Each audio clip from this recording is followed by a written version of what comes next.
कि जिस देश में दिन की शुरुआत प्रभु राम के नाम से होती है, जिस देश के हर दूसरे व्यक्ति के नाम में भगवान राम का नाम जुड़ा है।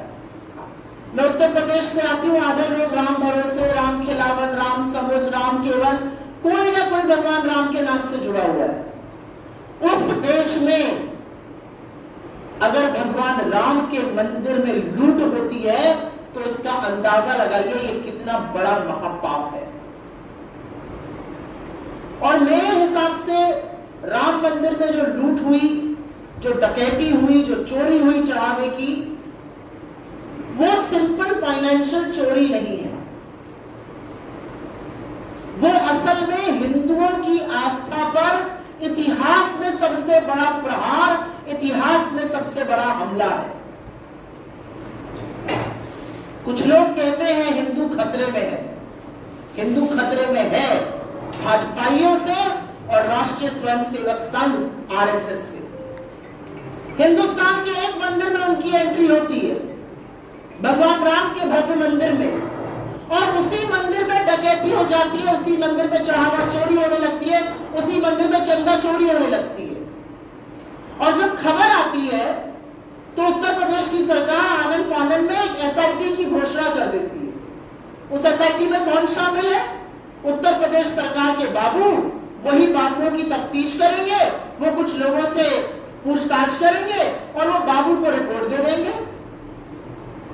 और वो किससे पूछताछ कर रहे हैं? वो छोटे छोटे प्यादों को पकड़ रहे हैं।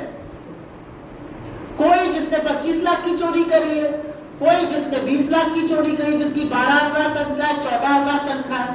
बड़ी मछलियों को, बड़े मगरमच्छों को छोड़ दिया जाता है। तो सवाल ये क्यों नहीं उठेगा कि क्या आपने उन लोगों को इसलिए छोड़ा कि वो जो मोटा माल चुराया गया है उसको ठिकाने लगा सके?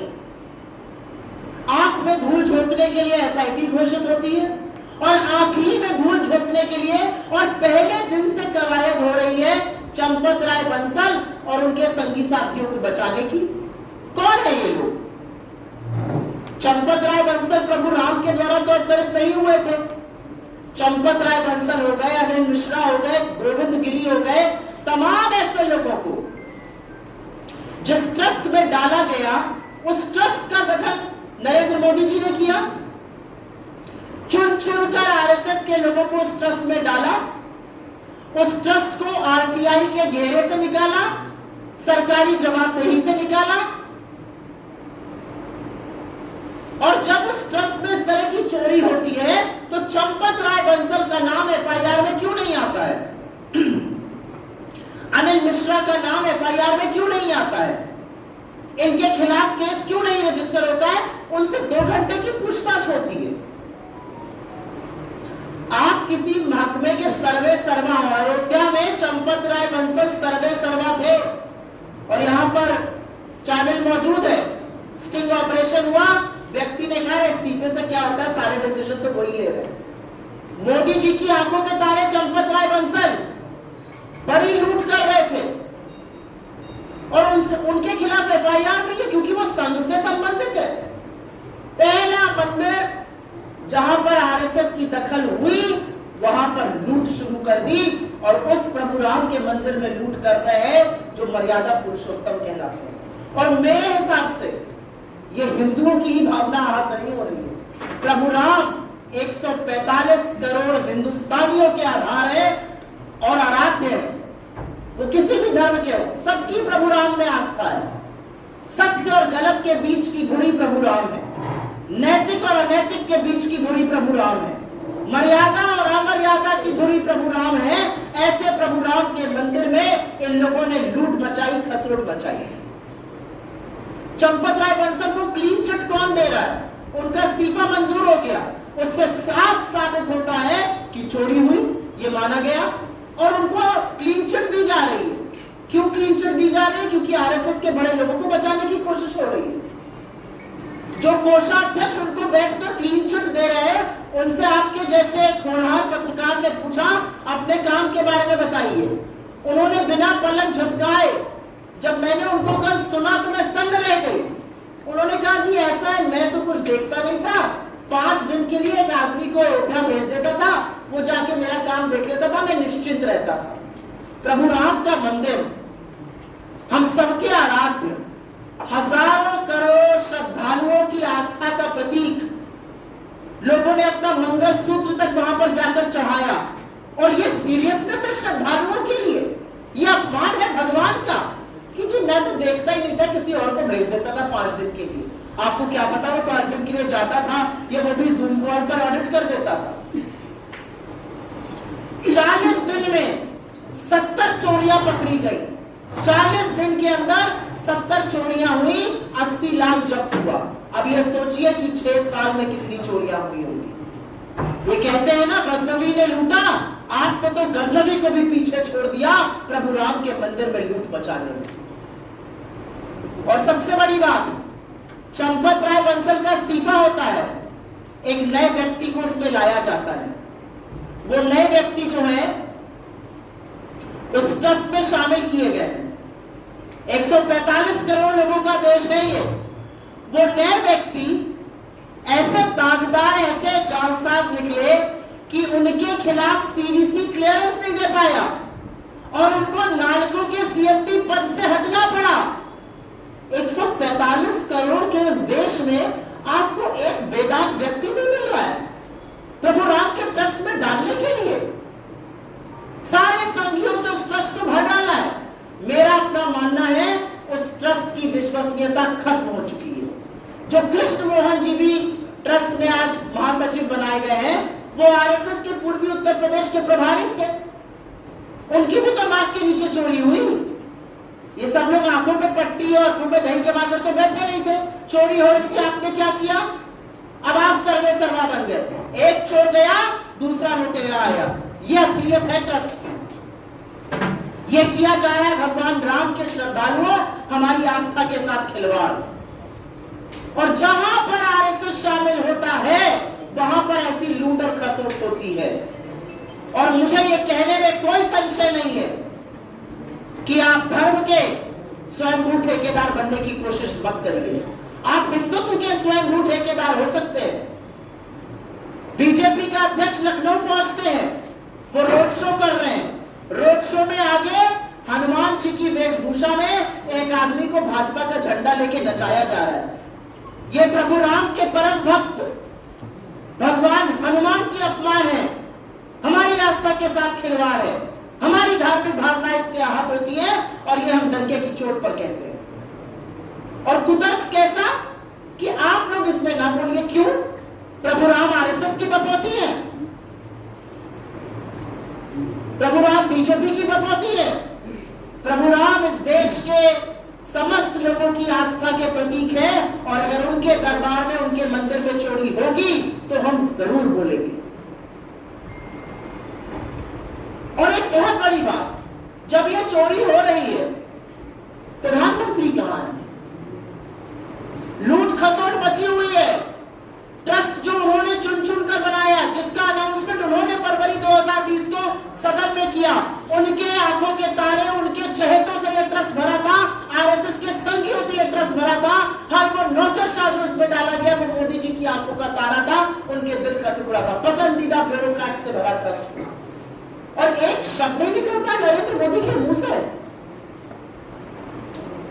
उस ट्रस्ट में आपने अपने लोगों को डाला, आरटीआई से ट्रस्ट को निकाला, सरकारी जवाबदेही से निकाला। मंदिर उच्चतम न्यायालय के ऑर्डर पे बना, लेकिन शिलान्यास से लेकर भूमि पूजन नरेंद्र मोदी ने किया, प्राण प्रतिष्ठा नरेंद्र मोदी ने की, ध्वजारोहण नरेंद्र मोदी ने किया, सारा श्रेय देश के प्रधानमंत्री नरेंद्र मोदी ने लिया। और इस हद तक लिया कि हमारे धर्म के जो शिरोमणि के शंकराचार्य, उनको भी हटाकर बाहर कर दिया। आप सोचिए कि प्रभु राम के मंदिर का इनॉग्रेशन हो रहा था, बॉलीवुड के सितारे भरे पड़े थे, लेकिन शंकराचार्यों की जगह नहीं थी वहां पर। एक शंकराचार्य को नहीं बुलाया गया, एक शंकराचार्य को आमंत्रित नहीं किया गया। आरएसएस के मोहन भागवत और नरेंद्र मोदी ने हर हिंदू मर्यादा, हर हिंदू परंपरा को तोड़कर वहां पर बैठकर पूजन किया। बामांग में पत्नी बैठती है, उसके बाद कोई पूजन पूरा होता है। हर मर्यादा को तोड़ा गया, शंकराचार्यों की अनदेखी करी गई, हमारे धर्म की मान्यताओं को तार तार किया गया। और जब कंट्री घूम घूम कर फर्जी अवार्ड इकट्ठा कर रहे हैं। कभी मलेशिया, तो कभी फ्रांस, तो कभी नॉर्वे, तो कभी स्वीडन, तो कभी इटली, मेलोडी लिए घूम रहे हैं। अब इंडोनेशिया चले गए, मतलब देश में मन ही नहीं लगता है। और मन लगना तो दूर की बात है, जब इतने हिंदुओं की आस्था पर प्रहार हुआ है, हमला हुआ है, तो कुछ बोलिए तो, कहिए तो मुझसे गलती हुई, महापाप हुआ, प्रायश्चित कौन करेगा? और बजाय प्रायश्चित करने के यहां पर लीपा पोती चल रही है। और लीपा पोती भी कैसी? फलाने को निकाला, ढिमकाने को ले आए। मतलब मुझे उन व्यक्ति का नाम अभी नहीं याद आ रहा, मैं अभी देख के बता देती हूं। जिस व्यक्ति को ये ट्रस्ट में लाए हैं, उससे ज्यादा दागदार और जालसाज दूसरा कोई व्यक्ति नहीं है। उसको ट्रस्ट में लाया गया है।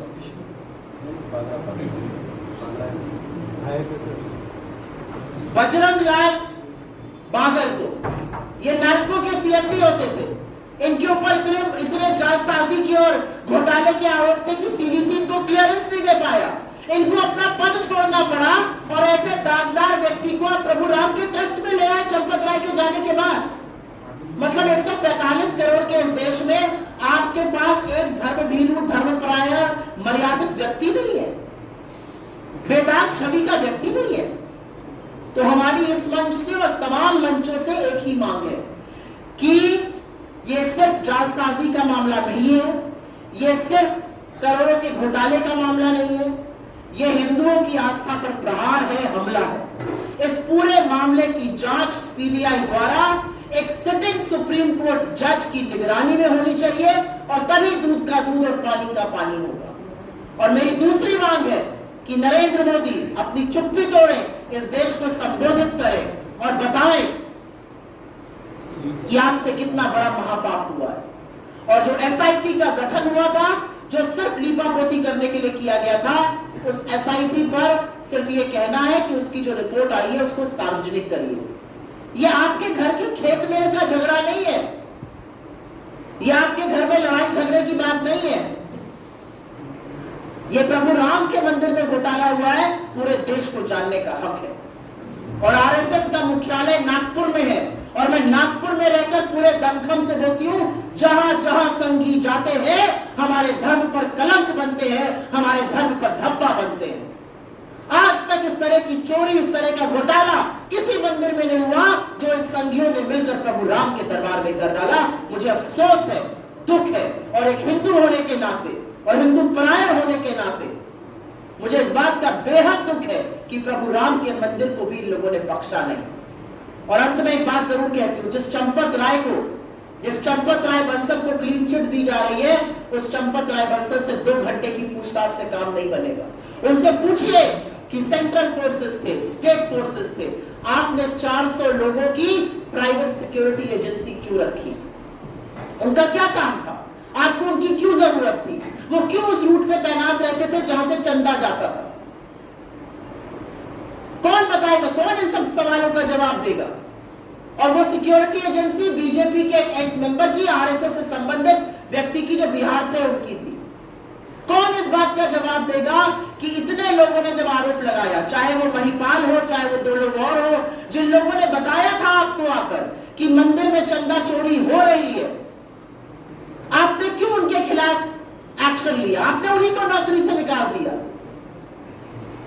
कौन बताएगा इस बात को कि जो दूध का दूध और पानी का पानी होना था, वो बिना इनके ऊपर मुकदमा हुए, बिना इनके ऊपर जांच हुए कैसे हो सकता है? तो बहुत सारे सवालों के घेरे में ये ट्रस्ट है। तमाम आरएसएस के जो बड़े बड़े कार्यकर्ता इस ट्रस्ट में शामिल है, वो है खुद नरेंद्र मोदी है, उत्तर प्रदेश के मुख्यमंत्री सबको धर्म का सर्टिफिकेट बांटते हैं। आपकी आंखों के सामने, आप तो हर महीने पहुंच जाते थे अयोध्या नगरी, आपकी आंखों के सामने भगवान राम का घोटाला हो रहा था इतना बड़ा मंदिर में। आपका एलआईयू, आपकी आईबी, आपकी सुरक्षा और खुफिया एजेंसी क्या कर रही थी? आपको भनक ही नहीं पड़ी। छोटे छोटे नुमाइंदे, महिपाल जैसे छोटे छोटे लोग आकर बता रहे थे कि ऐसा हो रहा है। जिन लोगों की भर्ती हुई गिनती के लिए, उनके नाम चंपत राय बंसल लिखकर भेजते थे रिक्रूटिंग एजेंसी को। भाई भतीजावाद चल रहा था वहां पर, फलाने के भाई को भर लो, ढिमकाने के भतीजे को भर लो। कौन इन बातों का जवाब देगा? कौन इस बात का जवाब देगा कि एसबीआई ने 3 महीने पहले कहा था कि जो स्टैंडर्ड ऑपरेटिंग प्रोसीजर्स है गिनती के, उनका पालन नहीं हो रहा है और जरूर लोगों को हटाया जाना चाहिए, लेकिन उसकी अनदेखी की है। कौन इन सब बातों का जवाब देगा? और ये जवाब मिलने चाहिए, क्योंकि मैं फिर से उसी बात पर जाऊंगी। सारी राजनीति भूल जाइए, हर चीज भूल जाइए और पूछिए अपने आप से, इस देश में हुआ क्या है? इस देश में महापाप हुआ है। जिस देश में दिन की शुरुआत राम राम से होती हो, जिस देश की आत्मा में प्रभु राम का वास हो, जिस देश की नैतिक धुरी प्रभु राम की मर्यादा हो, जिस हे राम को कहकर महात्मा गांधी ने इन्हीं संघियों से लड़ाई लड़ी, अंग्रेजों से लड़ाई लड़ी और इस देश को आजादी दिलाई और होठों पर आखिरी हे राम कहकर शहीद हो गए, उस राम की अवमानना इन्हीं संघियों ने मिलकर करी है और जवाब पूरे देश को चाहिए। आरएसएस मेरे धर्म की ठेकेदार नहीं है। मैं हिंदू हूं, यहां पर तमाम लोग हिंदू हैं, आप में से बहुत लोग हिंदू हैं। आरएसएस मेरी ठेकेदार नहीं है, मेरे धर्म की ठेकेदार नहीं है। आरएसएस एक ऐसी संस्था है जिसको सबसे पहले इस देश में रजिस्टर होना चाहिए। आप हैं कौन? आपसे सवाल इस बात का है। आप एनजीओ हैं, आप कल्चरल आउटफिट है, आप पॉलिटिकल आउटफिट है, आपके बड़े बड़े ऑफिसेज बन रहे हैं, आपके पास पैसा कहां से आ रहा है, आपकी विदेशी यात्राएं क्यों हो रही है, आपके संचालक को इतनी बड़ी सिक्योरिटी क्यों मिली हुई है? पहले तो इस सवाल का जवाब दें, आप कौन है? आप जो भी हो, आप मेरे धर्म के स्वयंभू ठेकेदार मत बनिए, आप हर हिंदू के बिहार पर मत बोलिए। लेकिन आरएसएस का जो स्टेटमेंट आया उससे 2 चीजें साफ है।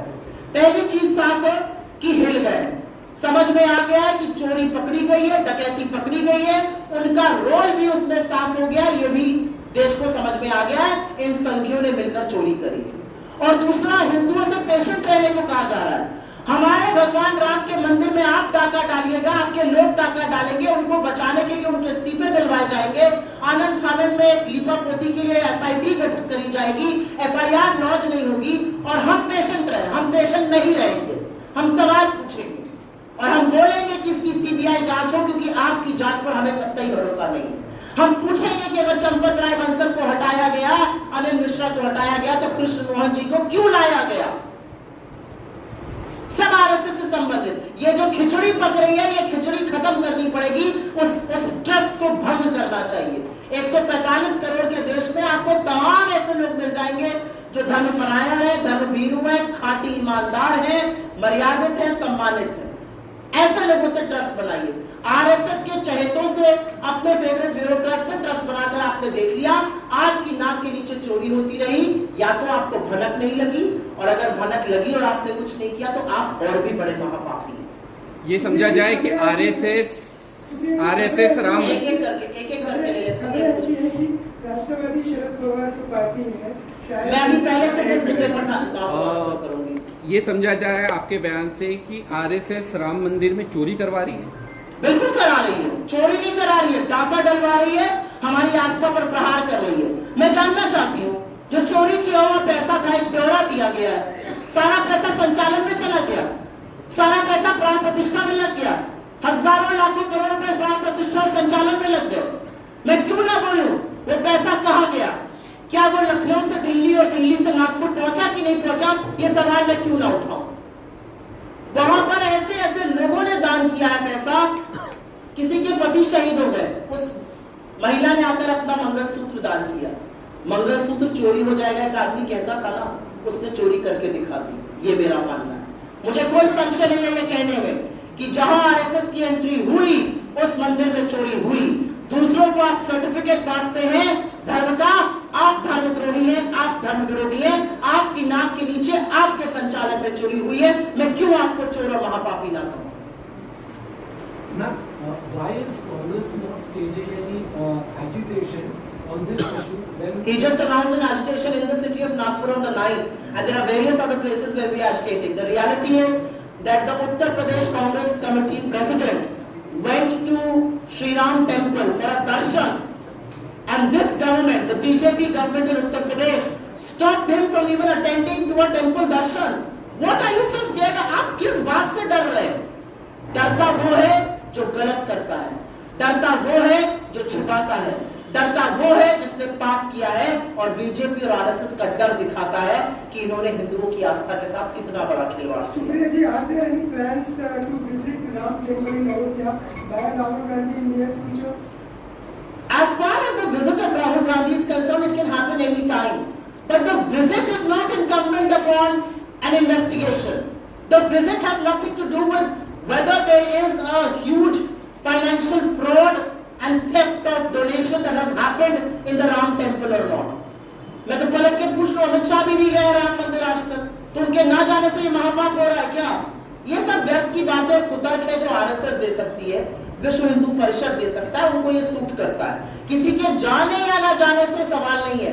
सवाल ये है कि जिन लोगों को प्रभु राम के मंदिर की संचालन की जिम्मेदारी दी गई, वही सबसे बड़े डकैत निकले, और वो संघी है, वो बीजेपी वाले, वो आरएसएस के लोग हैं।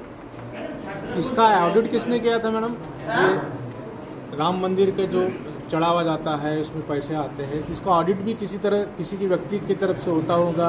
मेरा ये मानना है कि 40 दिन में 70 चोरियां पकड़ी गई। आप एक छोटी सी भी कंपनी चलाइए और आप अगर 40 दिन में 70 चोरियां पकड़िएगा, तो आप पहला सवाल ये उठाइएगा कि शुरू से कितनी चोरी हो रही थी। मंदिर के इनॉग्रेशन के बाद से 6 साल में कितनी चोरी हुई, इसका जवाब कौन देगा? इसका जवाब तो बीजेपी को ही देना पड़ेगा। और ये सवाल जब कोषाध्यक्ष गोविंद गिरी से पूछा गया, जो अगेन आरएसएस से संबंधित है, जो चंपत राय बंसल को क्लीन चिट दे रहे थे, तो उन्होंने एक ऐसा हैरत अंगेज जवाब दिया जो सुनकर मैं स्तब्ध थी कि मैं तो जाता नहीं था, मैं एक आदमी को 5 दिन महीने में भेज देता था, मैं निश्चित रहता था। आपको जिम्मेदारी राम मंदिर के संचालन की दी गई, श्रद्धालुओं की जो भेंट चढ़ती है, जो वो श्रद्धा पूर्वक कुछ चढ़ाते हैं, उसकी निगरानी की दी गई। आप पुणे में बैठकर अपनी निश्चितता जता रहे हैं। ऐसे कोषाध्यक्ष को तो निकाल बाहर करना चाहिए। ऐसे पापियों की कोई जगह ही नहीं है उस ट्रस्ट में। वो क्यों ट्रस्ट में है, सवाल इस बात का है। अगर आपके पास प्रभु राम की सेवा करने का वक्त नहीं है और आपने वो आउटसोर्स कर दिया है 5 दिन के लिए महीने में किसी और व्यक्ति को, तो आप कोषाध्यक्ष क्यों बने हुए हैं? क्यों उस ट्रस्ट में वो शामिल है? क्योंकि वो आरएसएस के हैं। इस बात की बात है। मैडम, ये सब आरोप प्रत्यारोप में एक प्रतिक्रिया भी सामने आई है। उत्तर प्रदेश के मुख्यमंत्री योगी आदित्यनाथ कह रहे हैं कि वक्फ बोर्ड की हजारों हेक्टेयर जमीन इसके पहले बेची गई, गरीबों की जमीन। तब कांग्रेस पक्ष ने इस पूरे मामले में कोई आवाज तू इधर उधर की बात न कर, ये बता कि काफिला क्यों लुटा। मैं हिंदू हूं और मुझे मतलब अपने प्रभु राम के मंदिर से है। इधर उधर की बात मत कीजिए, आप गोल पोस्ट चेंज मत कीजिए। प्रभु राम के मंदिर की बात होगी, वक्फ की बात करेंगे, वक्फ की बात करेंगे और वक्फ को बदलने का कानून बनाएंगे। किस तरह के ढोंगी हैं ये लोग, मैं ये पूछना चाहती हूँ। आज अगर योगी जी को वक्फ की इतनी चिंता है तो फोन उठाकर नरेंद्र मोदी से कहें आपने गलत कानून बनाया वक्फ का। अगर है हिम्मत योगी जी के अंदर तो ये कर दिखाएं, अन्यथा मुद्दे को ना भटकाएं। इस देश का हर हिंदू एक सवाल पूछ रहा है कि मेरे प्रभु राम के मंदिर में ये डकैती, ये चोरी, ये महापाप कैसे हुआ, उसका जवाब दीजिए। वहाँ में बीजेपी सारे सवालों का जवाब नहीं दे पाती, तो फिर आपका अगला कदम, कांग्रेस का अगला कदम क्या रहेगा? कांग्रेस का अगला कदम वही है जो इस देश का अगला कदम है, इन लोगों को निकाल बाहर करना, और ये देश इनको निकालेगा।